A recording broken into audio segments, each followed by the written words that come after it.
Good afternoon, everyone. My name is Dr. Quincy Chuka. I'm a GP with interest in cardiology. I'm also the long-term conditions lead and CVD lead for Warrington CCG.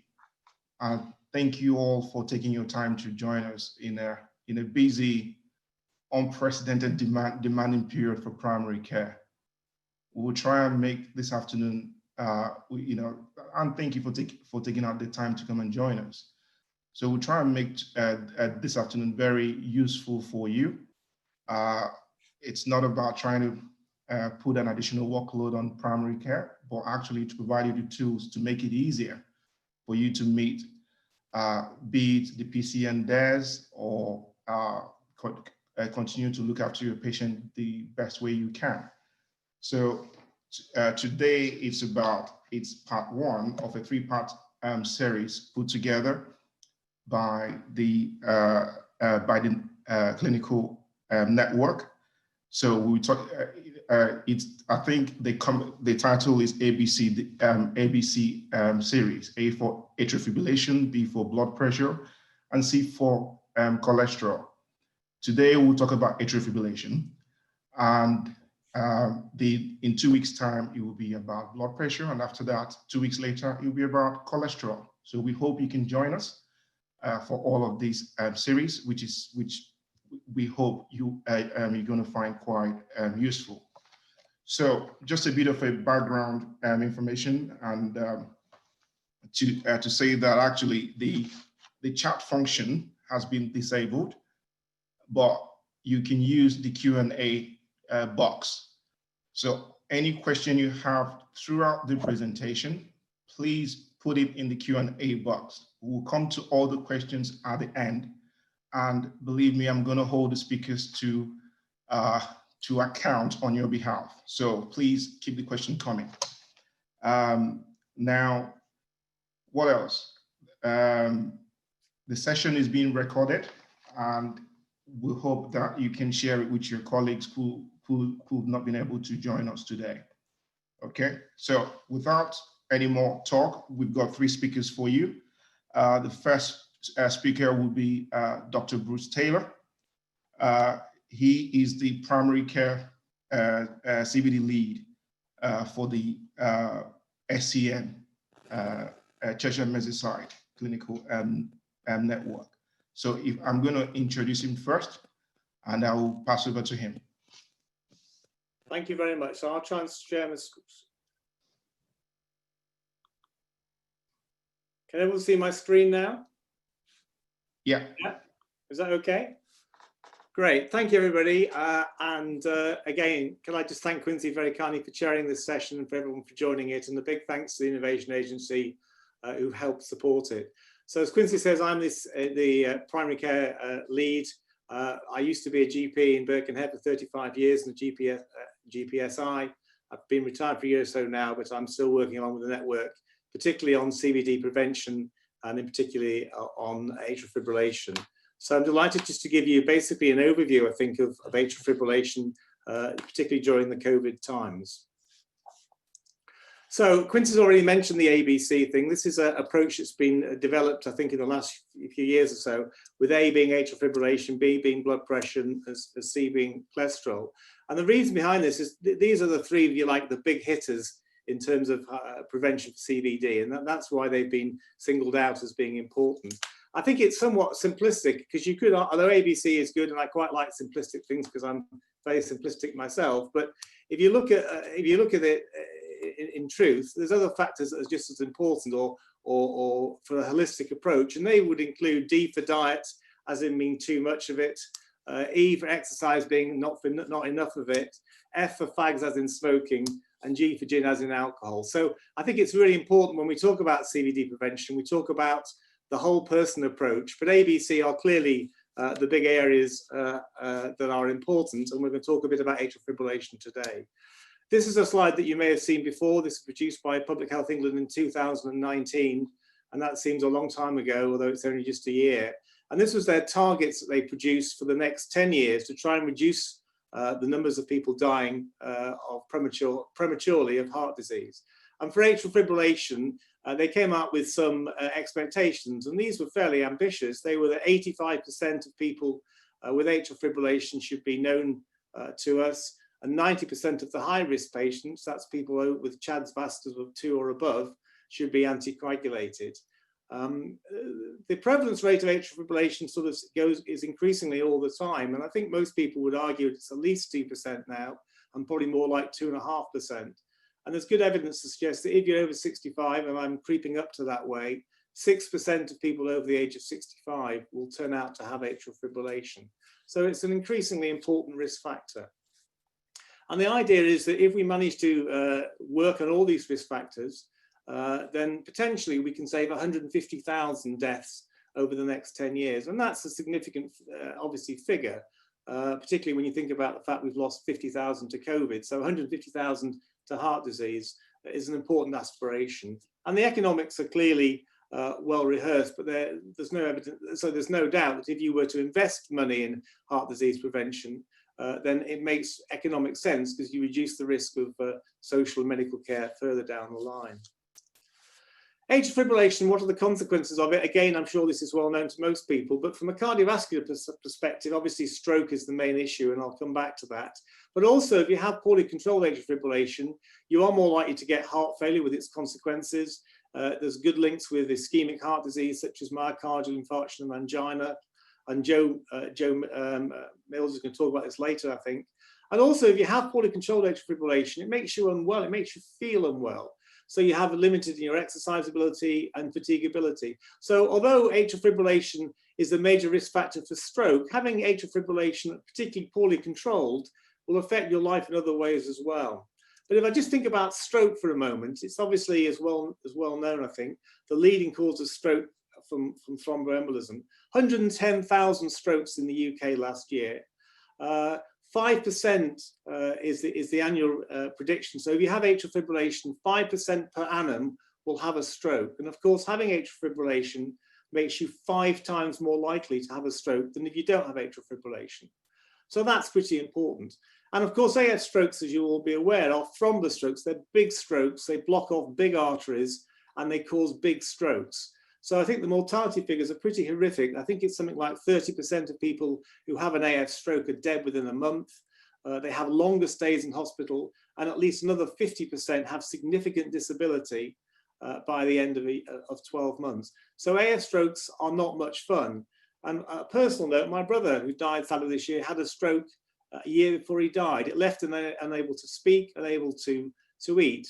And he had a fairly miserable existence for the last 12 months of his life. So stroke matters, and AFs are big strokes, and they matter to patients and their families very much. So where are we now with stroke? Well, when it came out in 2019, the feeling was we had about 79% of people detected, and we were hoping that we were going to get to 85%, and 84% anticoagulated, and we're hoping we'll get to 90%. So what about locally? Where are we locally at the moment? These are figures taken from 2018, 2019 QOF, so they are possibly out of date, but they're the most recent ones that we've got. And I suspect COVID might have affected this a bit. But you can see as an SDP across Cheshire, Merseyside, we're already at 90.3% of the detection rate. You can see that some areas are worse than others. I wasn't going to mention Quincy and Warrington 80%, and the Wirral where I worked was 100%, but it is there for me to show. But essentially, we're not doing too bad as an SDP for detection rates. In fact, we're probably above the national average. But this is an important slide, and one that I think you can show for many conditions, but this is for AF. This is the variability across practices across the whole Cheshire Merseyside patch. And though you can see that some areas are 100% of their estimated prevalence rate, there's some other practices who are down at less than 50%. So that means in some practices they're only recording 50% of their people with atrial fibrillation. And I'm hopeful that PCNs going forward and their clinical directors with support might be able to help address some of this variability, which I think is a big issue and a big factor. What about anticoagulation? So again, if you look at the rates of anticoagulation, you can see that pretty much we're reasonable. There are significant people who are still not anticoagulated at high risk. and there are quite a few people that are accepted.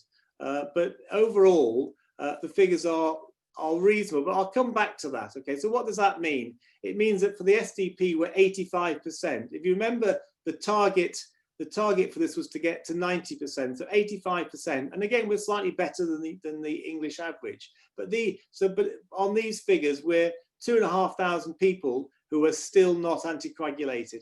But I think one has to pay tribute to practices, and I think I'd like to also mention the Innovation Agency. We've worked really hard over the last few years to pick up atrial fibrillation and to anticoagulate it. So you could argue, well, what's all the big issue then? And this, I think, is the most important slide that I'm probably going to show you.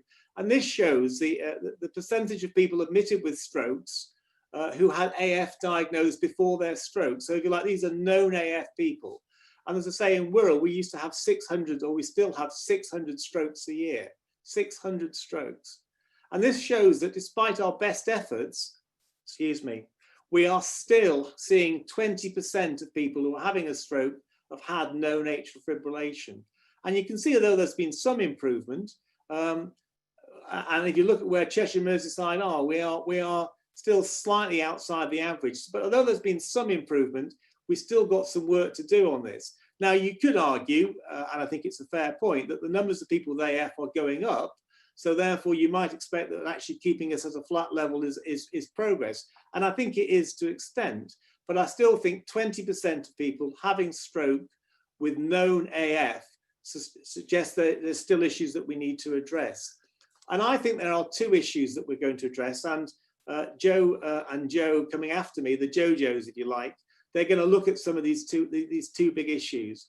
And one, I think, is the quality of anticoagulation. So I think, although I think we're getting better anticoagulating, I think the issue for us now is to try and make sure that is of high quality.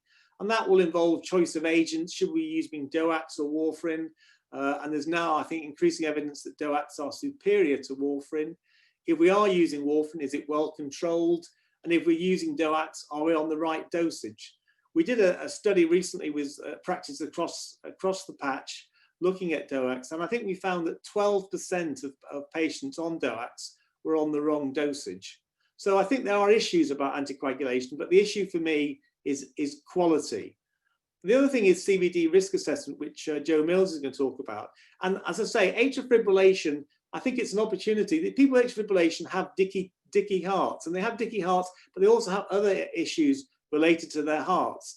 They're hypertensive. It's one of the commonest reasons why people develop atrial fibrillation. They have ischemia, they have heart failure. And it's very important, I think, that when we're looking at patients with atrial fibrillation, we don't just look at their AF, we look at their overall CVD risk. And Joe's going to talk about that. And finally, a word about COVID. COVID, I think, has been a major issue. You know that, and I know that. But I think there's been some evidence that a lot of people who've been particularly poorly with COVID in hospital have had good evidence of AF and paroxysmal AF. And we need to make sure we follow these people up when they, hopefully some of them now coming out of hospital, to make sure we're not missing an opportunity. I think there has been a lack of ability for us to diagnose new cases in the surgery opportunistically. For some of us during COVID, there's been opportunities to eat a bit more and drink a bit more. And I think this is possibly going to make a difference to the numbers of people developing hypertension and AF going down the road. Face-to-face reviews have been an issue. I know general practice has had a bit of adverse press, which I think is completely unfair, about the difficulties in doing face-to-face, but I think there has been a slight reduction, particularly in things like nurses doing reviews of patients. INRs have been more difficult to do because of access to testing. And I think we're all aware the capacity issue is massive in practice at the moment, and we have to be aware of that. Is there much coming down the road for AF? Well, there are some things that I wanted to briefly talk about. First off, the NICE guidelines, they were last done in 2014, and they are now coming up with some new guidelines that will use technology for diagnosing paroxysmal fibrillation. They've replaced the HAS-BLED score with an ORBIT score, which essentially is very similar, but does mention anemia as a possible risk factor. I've mentioned already that DOACs are now possibly going to be preferred to warfarin. Apixaban and dabigatran are now in the guidelines, at least, the preferred DOACs, so I think that will be challenged by the other drug companies, and Joe might mention that. The Dioxin's back in fashion. Amiodarone is very much out of fashion now, certainly for primary care. antiarrhythmic treatment you should continue with after ablation. And the final point I think is an important one, is a lot of people used to use the code AF resolved. I'm always very wary of that, because people have AF resolved. If they had AF to start with and they have a high CHA2DS2-VASc risk, those are people I think you should be on thinking about long-term anticoagulation, even if the AF appears to be resolved, because a lot of those people are going to get AF again because they've got predisposition for it. So the guidelines are coming out. That's just about the orbit and the HASBA, but I'll leave that for now. I wanted to talk briefly about the CVD Prevent that's coming out. This is a new national audit tool. I think you have to sign up for it, but I think the expectation is that we all have to do it. And I think we're up to 75% now of practices that have signed up for it. And it's going to be an automatic extraction of data in 3 different cohorts. So one cohort will be people who are high risk, if you like, the ABCs, the hypertensive AFs and lipids. A second cohort will be those people known to have ischemic heart disease. And the third will be people who have probably not been yet diagnosed, but appear to have risk factors in their notes. And the idea about this audit, it will give us for the first time real-time data that will enable us, particularly practices, CCGs, but also I think increasingly PCNs, the opportunity to look into their practices to see which ones are struggling and which ones they can help and support. So this is coming and you'll hear more about it, but it's going to be rolled out in the spring. And it'll be very interesting to see what the data looks like. Because the data I presented was already 2 years old. So this will tell us exactly where we are right now. And the final thing is the AFQI tool that we're developing with the Innovation Agency, and Quincy's been involved in this. And this is basically like the BPQI tool that you might have heard about. Essentially, it's a dashboard and templates that allows practices to look easily to see where they're up to with their AF patients. And in particular, these 2 issues that I've stressed, high quality anticoagulation and CVD risk reviews. And we're going to do it with a support and education package. We're going to trial it out. And hopefully it will help practices and support practices with the CVD Prevent audit, and also the DES tool that's coming to PCNs in spring, which is on CVD prevention. And this is a dashboard. This is just a snapshot of what it will look like. And it will tell you at a glance how many people you've got in your practice with AF, how many have got CHA2DS2-VASc scores done, how many have not been anticoagulated, and you'll be able to drill down very easily and find the patients. So this is just a good visual tool to help practices look at what they've got. And there'll also be a section on it which will help with their quality, to give an indication of how well they're doing with their anticoagulation, how well they're doing with their risk factors and stuff. So this is to try and support practices, and we hope very much it's going to be used across the patch, and we hope to run this out in the springtime. And a final slide for me, then I'll hand over. And this is about Happy Hearts, and this is just to let people aware that we have a very good website which has been supported by the Innovation Agency and also by CHAMPS, the Public Health Collaborative. And it's a good resource if you want to go on to find information about any of the things I've talked about, the ABC, COVID, and it's both for patients and for professionals. And I'd recommend you look at it and have a look at it. It's a really good site. So that's all for me, Quince. But just to say 2 things as in summary: yes, we're doing okay, but we've got to do better with anticoagulation, and we've got to do better with CVD risk assessment. And hopefully the 2 Joes will help us on that. So thanks very much for listening. Did I keep the time, Quince? You very well. I am very impressed, but you were meant to have 10 minutes actually, but fair enough. Okay, well, thanks very much. Thanks so much for that. Yeah, okay, thank you. I'll stop sharing my screen now. No, that's fine. Thank you very much. And it's really useful to hear what you've covered, Bruce. You've painted the picture and been able to tell us where we are and where we need to go. Thank you. I think the other point I was going to highlight was the percentage of patients who's had stroke and known to have AF. It would be interesting to look at that, to audit those patients and see how many of them actually had AF resolved, coded in their record. Yeah. Because when we look at in Warrington, you find out that a lot of the patients would have had or they may have had an ablation or cardioversion, and their anticoagulation was stopped. So you might find a lot of the cohort might fall into that category. Yeah, I think so. I think AF resolved code is a very sort of red flag for me a bit. I'm very wary about it. I understand it for cough and stuff, but in terms of anticoagulation, I think you're right. If you look back on the number of people who practice patients who've had stroke, and you'll find a few of them, we thought their AF resolved, but actually it hadn't, and that's why they've come to grief. Yeah, thank you. Just one other thing. What about if they've gone to hospital and they develop AF due to UTI or pneumonia? Yeah. You will find that the primary care will code a lot of these as AF resolve. Yeah, I think that's dangerous, because, as I say, yes, you that may be a reason why you got it, but there's an underlying reason why your heart went into AF, and I think sepsis may be a contributing factor, heart surgery, but there's an underlying problem there in the first place. Now, you may find treating their blood pressure against stop smoking, getting them to reduce their alcohol, will reduce their AF, but if their chance of ASC is 2 or above, yeah, I would be very keen to give them some anticoagulation personally. Absolutely, and that supports what ESC guidelines and NICE guideline is saying. So no, thank you. I just wanted to highlight that. Yeah, thanks for that. It's very helpful. Yeah, thank you very much, Bruce. You've done, yeah, thank you so much. Now that Bruce has whet your appetite, I've got 2 more talks for you.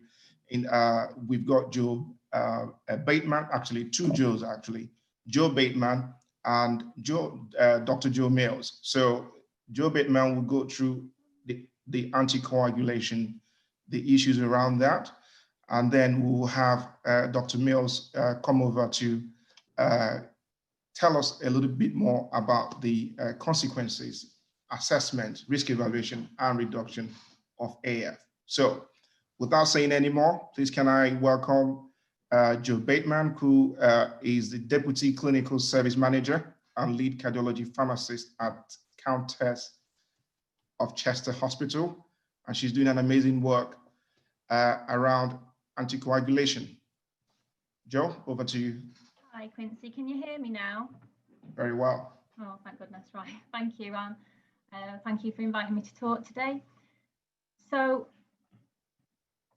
hopefully I'm going to follow on from what Bruce has been talking about. My first slide is talking about sort of back in March, obviously with the COVID hitting, there was some NHS England guidelines that were published, and it came out with 2 main recommendations. The first one being to initiate DOACs where possible as first line, although Bruce has already alluded to the fact that that might be coming soon anyway. And the second being that where patients are on warfarin, they should be considered to be switched to DOACs. So as DOACs is one of the main things that we will be probably using in the future, I focused to talk more around the use of DOACs in AF. So let me clarify a few things that have come out this year. So ESC 2020 AF guidance was updated, and one of the recommendations was to try and stop using the terminology non-valvular AF, and this is because it can cause lots of confusion about which valve disease patients can't have DOACs in. And so just to clarify that, we're only talking about patients who have mechanical prosthetic valves or moderate to severe mitral stenosis that have DOACs contraindicated. So even with bioprosthetic valves, you can use DOACs as long as it's 3 months post-operatively. So if we've decided, obviously with COVID at the moment, we're using DOACs first line, is that a sensible choice long term?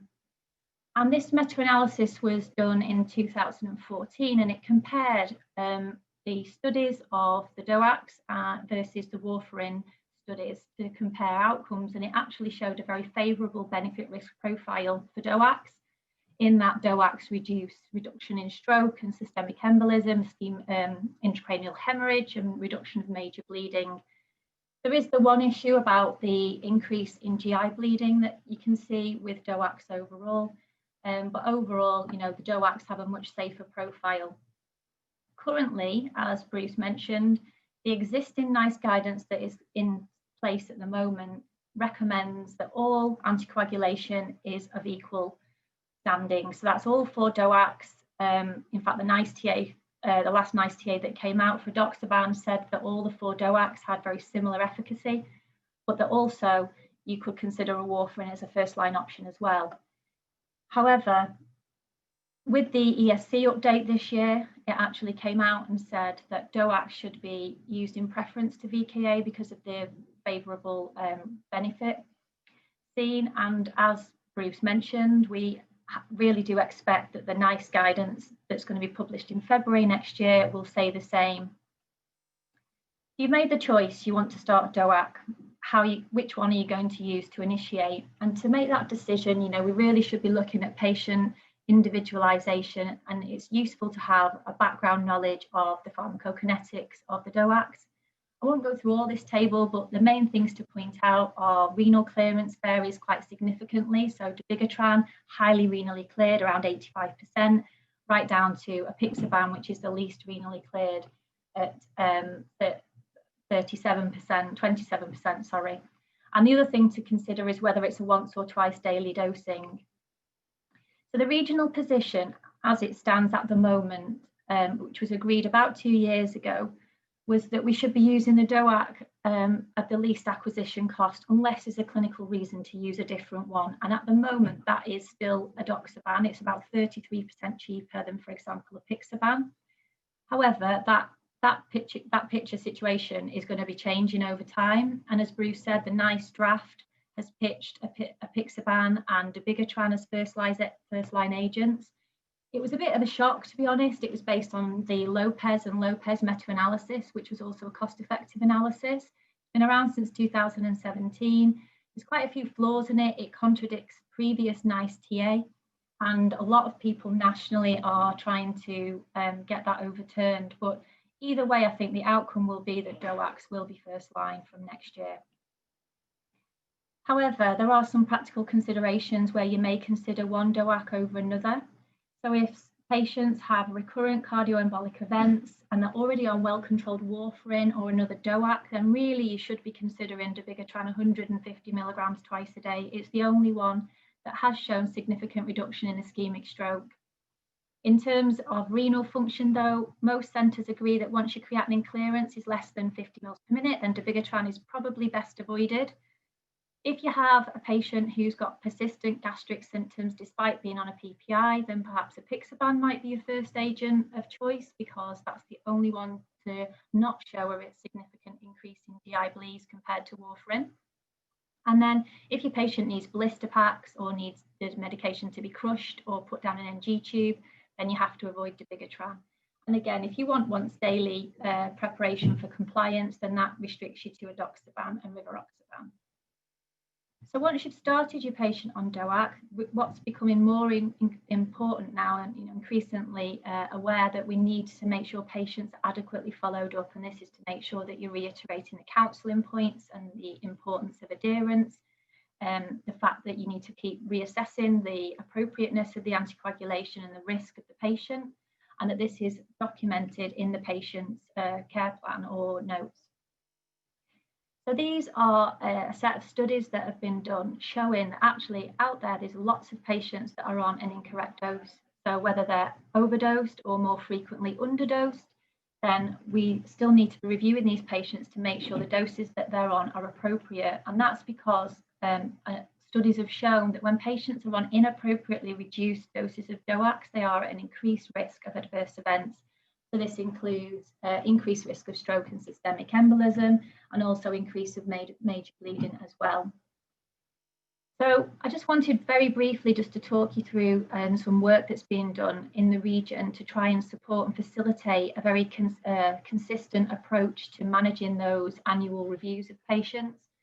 And that's been a piece of work done with clinical leads like Joe Mills and Bruce and Professor Lip, for example. And that's going to come out fairly soon. It's going to include FAQ, an EMIS template to help facilitate and talk you through that process, EMIS search, an SOP to sort of tackle issues that people who aren't used to dealing with anticoagulation, for example, the primary care pharmacist working in GP practices.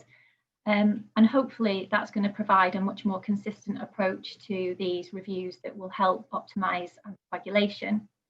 This was originally going to have a second part to it, which was for patients where it's clinically appropriate, we were going to consider whether we could change them over to edoxaban. And this probably would have saved millions of pounds within the Northwest region. However, for obvious reasons, that's been put on hold and we're awaiting the final guidance for NICE now. That's just an example of the template. Hopefully it's very familiar to you, those of you that work in primary care, with drop-down boxes to fill out. It'll pull in CHA2DS2-VASc and HAS-BLED to hopefully make the whole thing much simpler to do without lots of trawling through the notes. So we're talking about initiation and then review. It's really important that we go through quite a number of things when we're doing those reviews, and ESC have summarised it quite nicely here. But essentially, you want to make sure that the patient is still appropriate, is the indication appropriate for the DOAC that they're on. Recalculate CHA2DS2-VASc and HAS-BLED, or the bleeding risk score, whichever one happens to be appropriate at the time, whether that changes to orbit next year. Do the bloods, UNEs, LFTs, full blood count, check a recent weight, calculate creatinine clearance, check the interactions, and then determine which dose of DOAC is appropriate for your patient. And then take the opportunity at each review to have that counselling, go through adverse reactions, make sure patients are compliant, and then organise more follow-up so that it's an ongoing review of optimisation of anticoagulation. So we all know what CHA2DS2-VASc is. It's the risk of the patient having a stroke or systemic embolism, and having that data and knowing the percentage risk of having a stroke within a year is a really useful tool when you're having those conversations about initiation. And then the bleeding risk must be calculated as well. So whether it's HAS-BLED or orbit, doesn't really matter. It's about calculating the risk. If the risk is high, then it's not about saying, well, the risk is high, you can't have a DOAC or an anticoagulation. It's about then looking at the modifiable risk factors and then adjusting them to try and make the patient's risk of bleeding reduced. So there's a couple of drug interactions and contraindications that everyone needs to be aware of, much less than we have with warfarin, so much simpler in that regard. But there's some potent PGP and CYP3A4 inhibitors and inducers that need to be considered. But don't forget those drugs like the SSRIs and the SNRIs that also increase the risk of bleeding, and other antiplatelets will need reviewing at the same time. And based on all that information that you've pulled together, you want to make sure that the DOAC that you've chosen is at the appropriate dose, and reducing according to renal function, weight, or age, dependent on which DOAC you choose. And then determining how frequently that patient needs to be followed up. So generally, it should be an annual review, but certain patients will need more frequent review. So for example, if you're over 65, then over 75, sorry, then you'll need a 6-monthly review. And then it depends on your renal function. So for example, if you've got a creatinine clearance of 30 mils per minute, you'll need monitoring every 3 months. And then I just wanted to very quickly go through a couple of points that always get asked frequently. So renal function has to be calculated using creatinine clearance, Cockcroft and Galt. That's the way all the trials were run and the way it is in the SPC. You have to use actual body weight. It's not appropriate to use EGFR. It's for dosing DOACs, it's not accurate enough. However, the EMIS template has now been updated. So hopefully when you select your DOAC, then the EMIS will calculate the appropriate creatinine clearance. Or you can download the MD CalCat, which is really helpful to use. When you're thinking of creatinine clearance, if your creatinine clearance is less than 50 mils per minute, that contraindicates all the 10A inhibitors. But with dabigatran, it's contraindicated less than 30 mils per minute. Quite an area that people get confused about is this very good renal function and the reduced efficacy that was seen. It's a non-significant trend. It was seen in the trial for edoxaban and Engage AF, and it showed that as the renal function got very good, then efficacy was reduced. Now, all DOACs have some degree of renal function, and actually all the 10A inhibitors, when you look into the trial data, does show this non-significant increased trend for decreasing activity. So our local consensus with our regional experts all agreed that this wasn't a basis to exclude using edoxaban alone. Antidotes are available now for all the DOACs. You've got Praxbind at the top, that's for dabigatran, the thrombin inhibitor, and we've been using it in hospitals for a number of years with no issues particularly. Andexanet Alpha is now licensed. It was trialled in apixaban and rivaroxaban because edoxaban wasn't around when those trials were being undertaken. It is licensed, but it's awaiting a NICE TA. Now, the NICE TA initially did not recommend its use, and that's probably because the cost effectiveness wasn't very good. It was about £15,000 a dose, but they've just released another draft interim recommendation that it can now be recommended for life-threatening GI bleeds only, and only under a sort of a rebate scheme as well. So we're just awaiting that to come out. Not many hospitals keep this because of the cost and because we're just awaiting that final decision from NICE. Using anticoagulation in obese patients is also problematic. We think that patients who have a high BMI, over 40 or weigh more than 120 kilograms, have a higher rate of clearance and so are at risk of increased thrombus formation. The International Society for Thrombosis and Hemostasis recommended in 2016 that warfarin should be first-line agent in obese patients. But there is conflicting evidence and advice nationally, and it's about that pragmatic decision with the patient, having a conversation with them. And if the patient feels that they really want a DOAC, then it's not a contraindication, you can still try it. What is probably best is that you consider doing drug-specific plasma levels of the drug to see that it's effective. However, you'll need to check if they are available in your local hospital, and it will need hematological interpretation because there aren't sort of set values available at the moment. So just coming back very quickly to those patients that might be recommended to switch from warfarin over to a DOAC. The NHS England guidance said that we should protect the supply chain and do a phased approach and sort of consider those patients who have very poor INR control, have a poor time in therapeutic range or TTR first. However, I would say that in our local area, we've changed very few. We haven't needed to. We've had other options other than changing them from warfarin to a DOAC. If you do change the patient over, it's relatively straightforward. You wait till the INR drops. Unfortunately, it's different for every single DOAC. So if it's less than 3 for rivaroxaban, less than 2.5 for edoxaban. But once the INR has dropped, you can start the DOAC immediately and then just continue on. But there are patients who can't have a DOAC, as we've said already, patients with antiphospholipid antibody syndrome, etc. And so in those patients, you might have to consider modifying those treatments during the pandemic. So potentially extending the time between the INR checks, particularly if that's okay if the TTR is above 60%. They're trying to reduce patient contact like we are with everything, to be honest. So trying to do more stuff over the phone. And then recommending that patients do self-testing of INRs at home. And I think that's what our local anticoagulation service have actually done to deal with the pandemic. Okay, thank you. Thank you, Joe. Thank you. Thank you for the well-detailed talk and the picture you've painted in terms of it's quite clearly that we need to do something and we need to initiate something. And ultimately, we need to, from what I gathered, we need to tailor it to the patient, to their hobby, lifestyle, to their comorbidities, and all of that we need to take into account. So yes, it does make sense. I can't wait to see which one they got the NICE guideline it's going to go for. But I think the only thing I want to make a comment is that it doesn't really matter which one NICE recommends. Whatever Joe have said stands true in terms of they're all equally effective. You decide which one that you want to go for, that you feel confident with initiating. So thank you, Joe.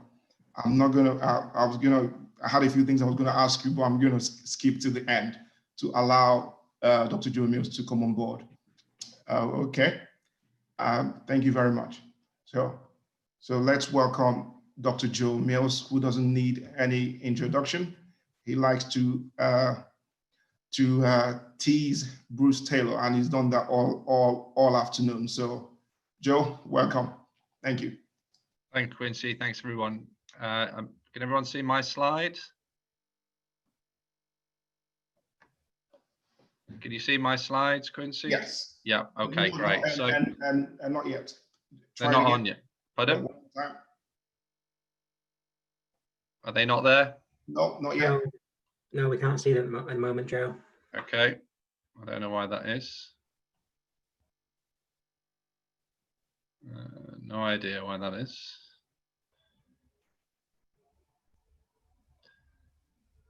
Let's have a go at this. Here we go.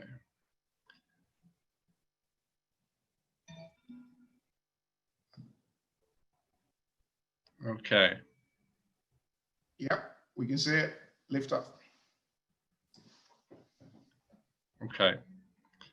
Right, apologies for that. So I tried to be clever and think of a catchy title. So AF carer, we all need to care about AF, and you've heard about this already from Bruce and Joe, just how important it is. Thanks for the introduction, Quincy. So I'm Joe Mills, probably know many of you who are listening and watching this. So thanks for your attention. I'm going to be quick. We're a little behind time, and I know that there may be some questions. So really my remit is just to cover the wider aspect of atrial fibrillation. You've heard from Bruce the bigger picture, and obviously Joe, a fantastic talk about anticoagulation and high quality treatment.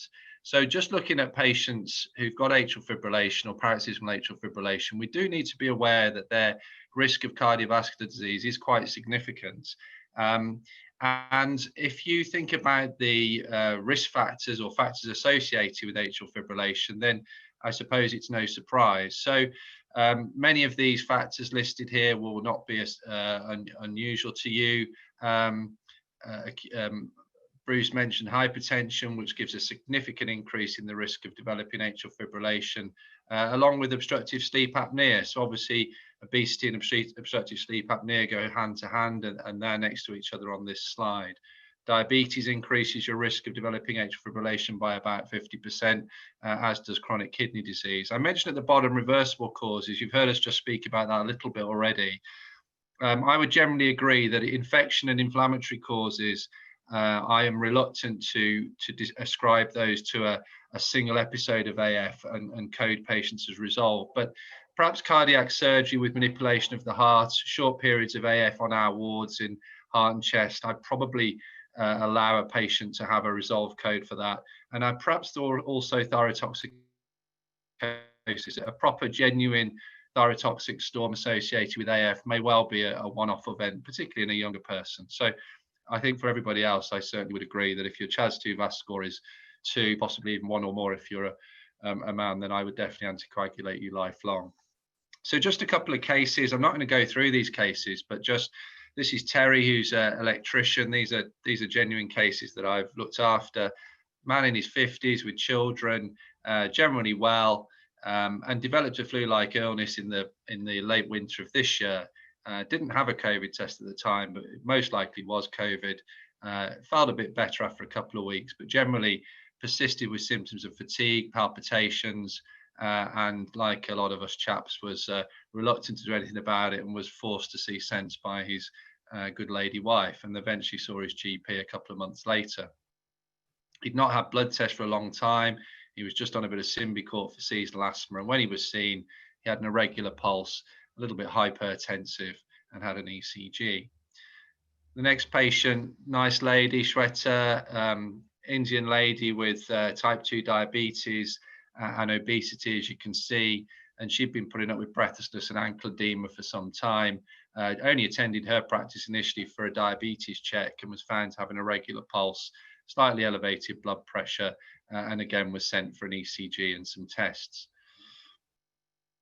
In fact, both patients had a similar array of investigations. In Shweta's case, she was had a chronic iron deficiency anemia, renal function was okay, diabetes wasn't particularly well controlled. And you'll see in her case, and in Terry, the electrician's case, they had a very high BMP value, suggesting left ventricular or atrial strain or both. In fact, she had an enlarged heart also on X-ray, and they were both sent for echoes.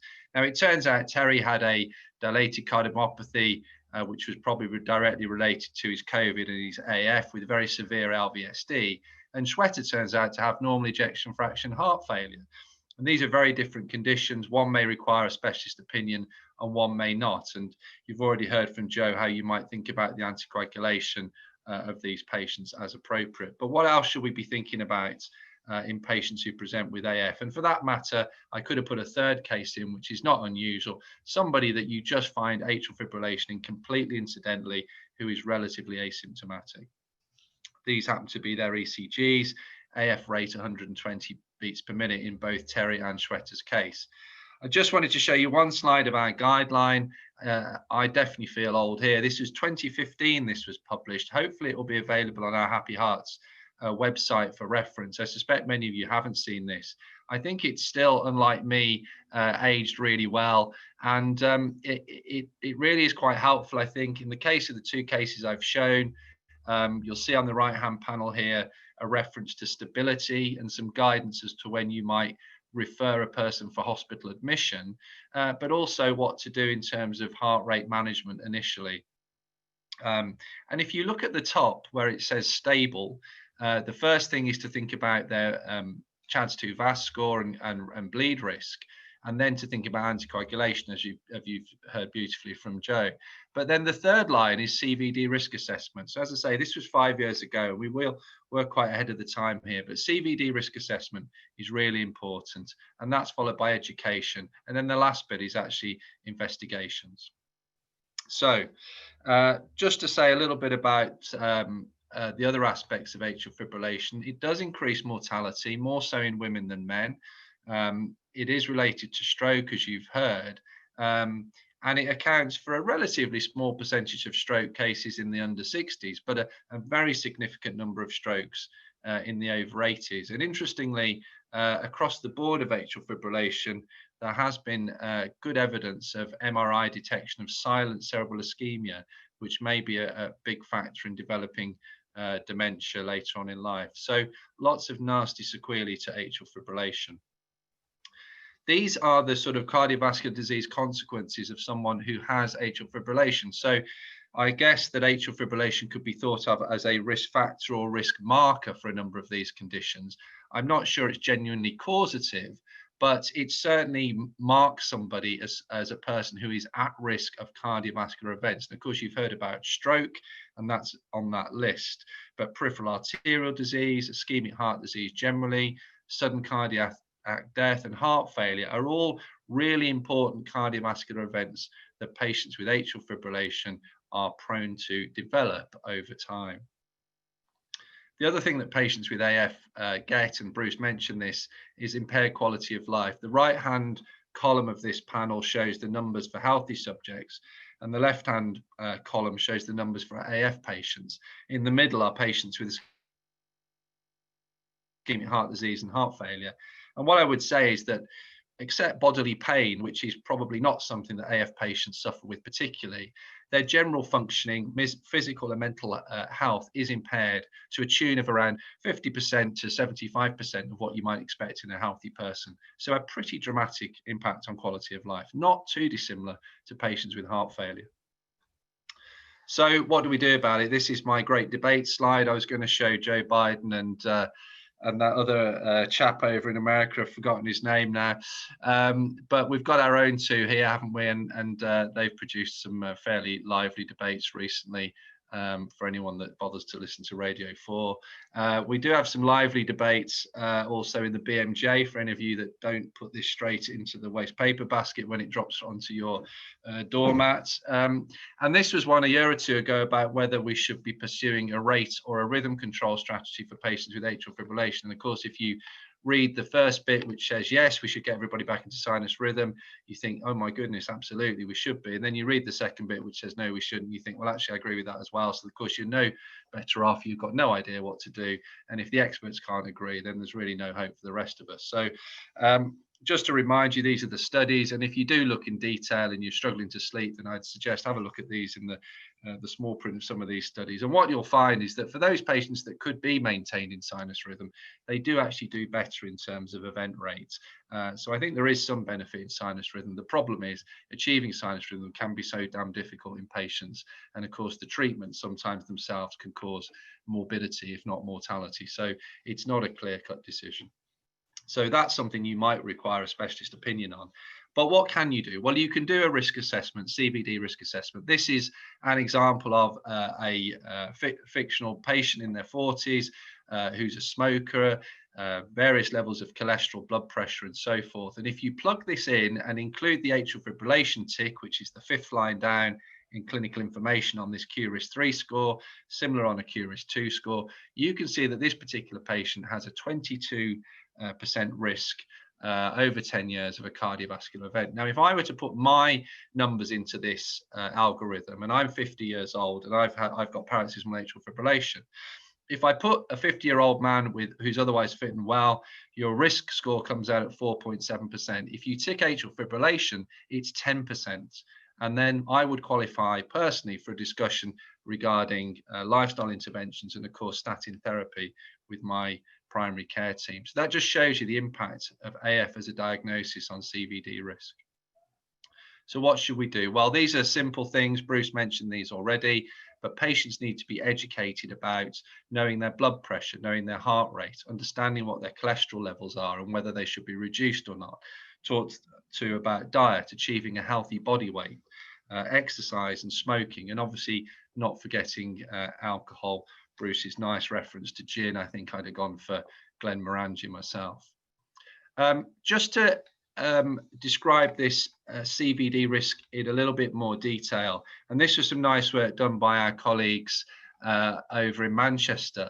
This is a hypothetical bit of work, but looking at 100 people who've got atrial fibrillation and who are at risk of stroke. And this is showing you what the impact of interventions are through a different number of stages. So you start off with 100 patients and they are all destined to have a stroke.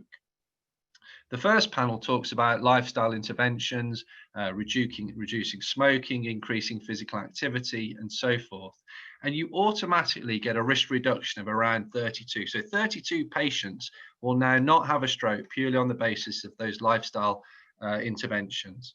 You're left with 68 patients who are going to have a stroke. And now you introduced high intensity statin therapy. In this particular description, it's a atorvastatin 80 milligrams, but it probably could be a slightly lower dose. And again, you reduce another 17 strokes, and now we're down to 51 strokes. Then you put these patients on a number of blood pressure lowering drugs, half dose of a number of drugs, which were done in some studies, and you make a massive reduction. As we know, hypertension is probably the #1 risk factor for cardiovascular disease. And here you reduce stroke numbers by a further 25. So now, starting from your 100 strokes, you've only got 26 people who are going to have a stroke.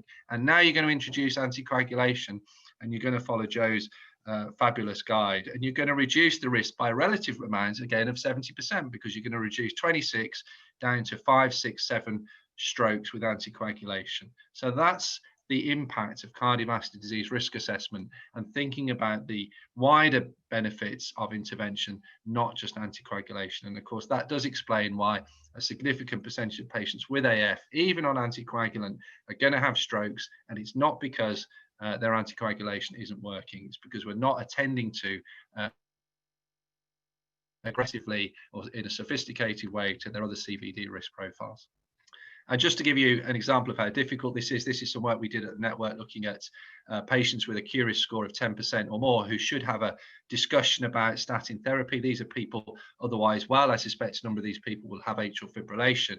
And of a number of around 11,000 people, this was across a practice population of 100,000 across Cheshire and Mersey. You'll see only less than half were prescribed statins. Nearly 7,000 weren't prescribed statins at all, and most of these had no coded reason for the decision. It wasn't coded whether there's been any discussion or not. So there's a long way to go just with something as, and I'm going to say simple, but I don't mean it in that sense. It is a difficult decision in some patients, but something that should be relatively easy to do and will make a big impact on stroke risk reduction for our patients. So Last thing is the benefits of exercise and physical activity in people with atrial fibrillation. This shows you the NACR, National Audit of Cardiac Rehabilitation Services, and these are people who've had ischemic heart disease events. And it's really quite depressing that still only 50% of people with an ischemic heart disease events actually complete a cardiac rehabilitation course. So this means it's going to be very challenging to get our patients with atrial fibrillation into these services. And yet there is actually pretty good evidence that they would benefit. This is some data from Rod Taylor. It's a meta-analysis looking at patients with AF who were subjected to an exercise-based cardiac rehabilitation program.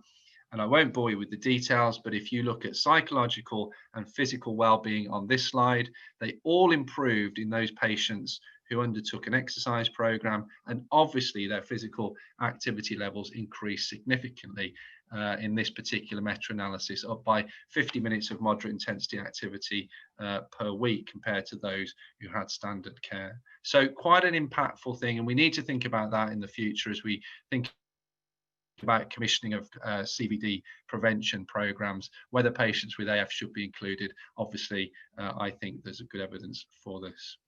So my summary slide is this. AF and paroxysmal AF is associated with significant morbidity and certainly increased mortality.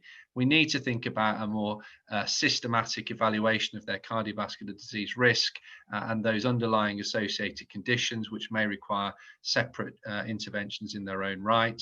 I think generally all patients with a diagnosis of AF should have lifestyle discussion and modification, and their interventions could include things like lipid lowering therapies, antihypertensives, and obviously all anticoagulants depending on their CHADS-2 score. And then finally, rate and rhythm decision, I don't think is that easy. The data is difficult to discern, and it may be that that is another reason why you may wish to refer for a specialist opinion. Great. If you want any more information from me, my email address is on this slide, and anything about cardiac or cardiovascular rehab, then please look at the BACPR website. Thanks very much for listening and watching. Thank you, Joe. Thank you for the excellent talk. It's quite, I love your slide that actually went through the steps of reduction that you get in stroke risk with each intervention. I think that's quite powerful. I think it sort of paints the picture very well. And thank you for that. Just to say, so in summary, in practical terms, so as a GP, the patient comes in front of me, he's got AF, or I'm bringing him in or her in for just annual review. So I'll need to consider, have they had a cholesterol checked? Have they, what their BP is? Have they had any recent HbA1c? So you're saying that we should do all this as part of their assessment at point of diagnosis and at review. Is that sort of practical? See, I would completely agree with that. I think that it's absolutely essential. What we need to think about is atrial fibrillation is essentially a risk marker of cardiovascular disease. And if you don't have it now, you're going to get it soon or at some time in the future. And can we do things to intervene? And if we don't have a plan of annual check, doing exactly the things you described, we're going to fall short. And I know it's time consuming, and I know it's difficult, and I know probably primary care are not reimbursed to do this yet. But I think as a collective, we have to think about how we're going to get this embedded in clinical practice. Absolutely. Thank you. Thank you very much. Just right, I know there are questions there. We've just about 2 minutes over the 1:30, and we probably, if you guys can have patience for another 5 minutes or so we can round up. I know Joe Bateman has answered some of the questions in the Q&A, but I've got one for you, Joe. Please, as a GP, to ask us to give statin to every patient with Q risk more than 10% or more, 10% or more, it's a lot of patients in primary care. And I mean, when you look at the benefit, when you're looking at the number needed to treat for primary prevention, what are we looking at here? And how do we make that case to our patient and my colleagues, say my partners? Because I'm a GPSI, I understand this, But if I'm going to make this argument to my colleagues, what sort of numbers needed to treat for somebody who's got Q risk of 10%? Of course, it's different if 19, 18%, but what sort of numbers are we talking about? So you're right, the numbers are large, and it's no surprise to me. We're not doing that bad compared to a lot of regions. So I showed you that slide of 6,000 out of 11,000, not on a statin. The problem is that it's just not clear to me whether there's any discussion, and I don't know what the format or the form should be for that. Whether it's really with the GP is the appropriate forum, I'm not sure. But we do need to think about this, because every patient is different. I completely accept that what you say, that the return for statin therapy in that at that threshold is going to be less. But we have things like the Bradford Healthy Hearts campaign. We've seen models where if you just put people on statins, you do reduce events. Now, that's not something that I necessarily think is right, that should be done in a kind of carte blanche way.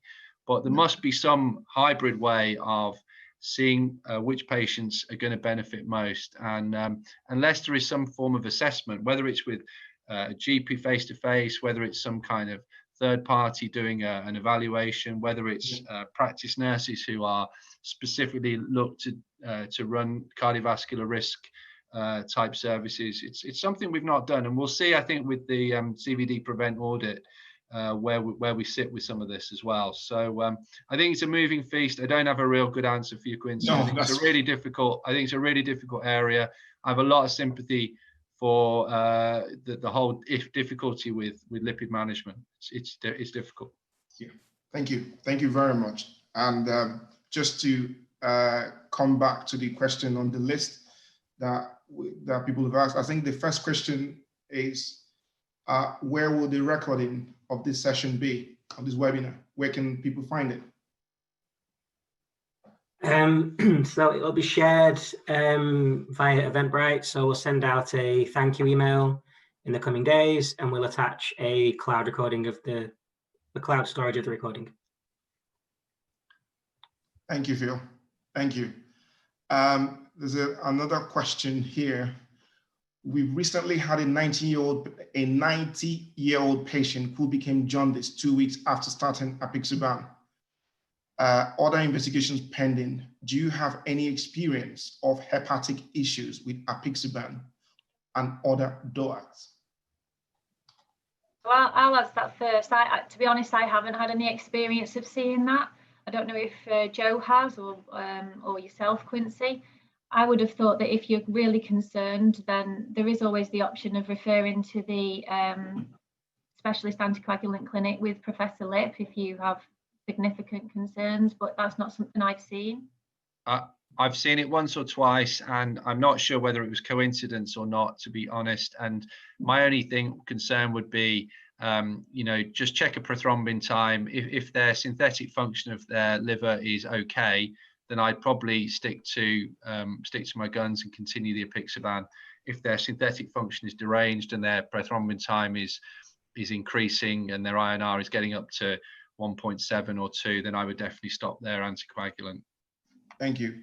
I think when you look at the pharmacokinetics that Joe Bateman showed before, I think it was rivaroxaban that is mostly renally, that it's metabolized by the liver, most of it. So you will need to, it's not so much with apixaban, but rivaroxaban I would avoid if somebody's got a liver problem. I hope that answers the question there. Now, some of the other questions is linked to whether you should use, when calculating creatinine clearance for obese, overweight patient, do you use actual weight? Joe has answered some of this, but can I bring it back to the speakers to please, if you can shed some light? I'm guessing some of this will have to do with EMIS system as well. So if you can shed a bit more light on that, that would be helpful. I think the EMIS system originally calculated creatinine clearance using ideal body weight if the patient was overweight, which we didn't want it to, because when we've looked into this, we looked into it about 18 months ago as a network group, and we contacted all the different drug companies and they all said that we should be using actual body weight. I know Mark, I think, has replied to say he would use adjusted body weight in the obese, but from all the sort of trawling through of the evidence from 18 months ago, that wasn't what was recommended. It was actual body weight that we should be using, especially you don't want to reduce the dose and somebody who's obese, particularly as we've talked about the fact that patients who are obese have increased clearance as well. Yeah, I would second that, Joe. I think that when I commonly see this, it's usually an older person with maybe a creatinine in the 110, 115, who's maybe in their 80s, who is significantly obese, and if you go by an ideal body weight, they will almost always get the dose reduction for drugs like rivaroxaban and edoxaban, and I just don't think that's appropriate. And I would certainly absolutely agree that we should be using actual body weight. And if they are very obese, over 120 kilos, I think, as you've said, you have to be really, really cautious about whether you should be offering a DOAC at all and whether they shouldn't be on warfarin. Okay. Thank you all very much. That's really helpful. The other practical aspect that was going to come to around that topic will be not for the obese patients, for the non-obese patient.